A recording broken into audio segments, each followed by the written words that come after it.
இப்போ வந்து நம்ம கேபேஜ் சட்னி பார்க்கலாம். இதுக்கு வந்து 2 ஸ்பூன் ஆயில் ஊற்றி 1 ஸ்பூன் உளுத்தம்பருப்பு 1 ஸ்பூன் கடலைப்பருப்பு போட்டிருக்கேன். இப்போ வந்து ஒரு 1/2 ஸ்பூன் ஜீரகம், ஒரு 1/2 ஸ்பூன் மிளகு, ஒரு 1/2 ஸ்பூன் கொரியாண்டர் சீட்ஸ் போட்டிருக்கேன்.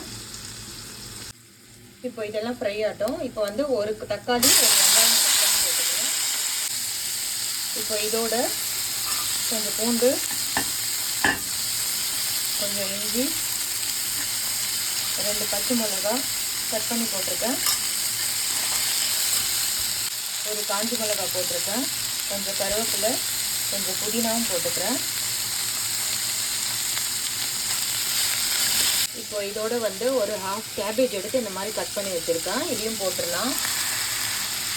இப்போ கேபேஜ் இதெல்லாம் நல்லா ஃப்ரை ஆகிடுது. இப்போ மிக்சியில் அரைச்சிட்டு காட்டுறேன். இப்போ கேபேஜ் சட்னி அரைச்சிட்டேன். 1 ஸ்பூன் சால்ட் போட்டிருக்கேன், கொஞ்சமாக தண்ணி ஊற்றி அரைச்சிருக்கேன். ஸோ இப்போ தாளிச்சிடுறேன். கடுகு, உளுத்தம் பருப்பு, கருவேப்பிலை. ஒரு சூப்பரான கேபேஜ் சட்னி ரெடி. நீங்களும் ட்ரை பண்ணுங்கள். Thank you so much.